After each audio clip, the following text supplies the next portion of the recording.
Hi, once again, my name is Ellie Hensley, and today I'm going to be talking about concussions. First of all, what is a concussion? According to WebMD, a concussion is a type of traumatic brain injury that is caused by a blow to the head or body, a fall, or another injury that jars or shakes the brain inside of the skull. Some symptoms of a concussion include not thinking clearly, feeling slow, not being able to concentrate, not being able to remember new information, headache, fuzzy or blurry vision, nausea, vomiting, dizziness, sensitivity to light, balance problems, feeling tired or having no energy, being easily upset, angered, sad, nervous, or anxious, or being more emotional than usual. Concussions can be caused by accidents, fights, falls, and especially they're common in contact sports.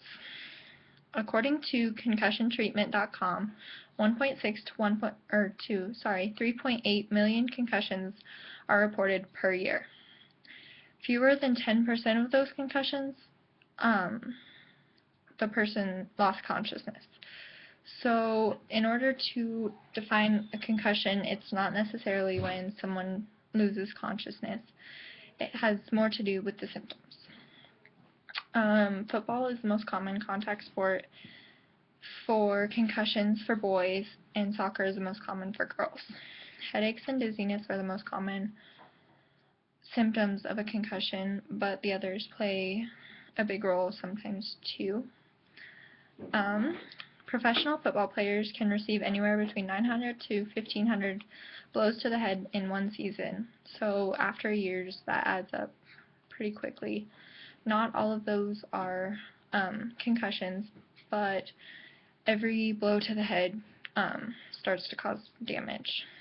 Steve Flanagan, a professor of rehabilitation medicine and the co-director of the Concussion Center at a medical center in New York, said that the structure of a brain is changed after a concussion, even after just one. There was a study done on people who had received one concussion. They did a scan of the brain at the time of the concussion and 1 year later, and there was a significant structural change to the brain. So this is concerning because, especially for professional athletes, concussions are common and they can be causing more problems than we know, and causing more long-term effects that we're just starting to find out about. So what can be done to prevent a concussion? There are several different things. First of all, there's protective equipment for almost every sport for a reason. Especially football, helmets play a big role in keeping the players safe, but they can't do everything. So there are scientists right now working on a HITS helmet-based accelerator system, which measures the force and the location of an impact. These will be used mostly for football, and they will help doctors and athletic trainers to know when there was a serious hit to an athlete's head. And this will also help with knowing when to take a player out of the game to prevent second impact syndrome, which can cause even more problems and even death in some cases. But for the other sports, helmets aren't used, so they are also working on mouth guards that will do basically the same thing. They'll measure the impact on the player's head, and they're hoping to have these required in most sports to reduce the risk of players going back in after receiving a concussion.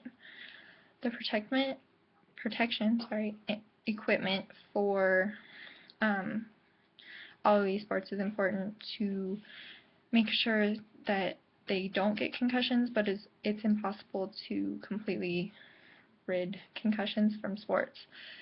So after a concussion, it's important that every team has a return to play guidelines, which includes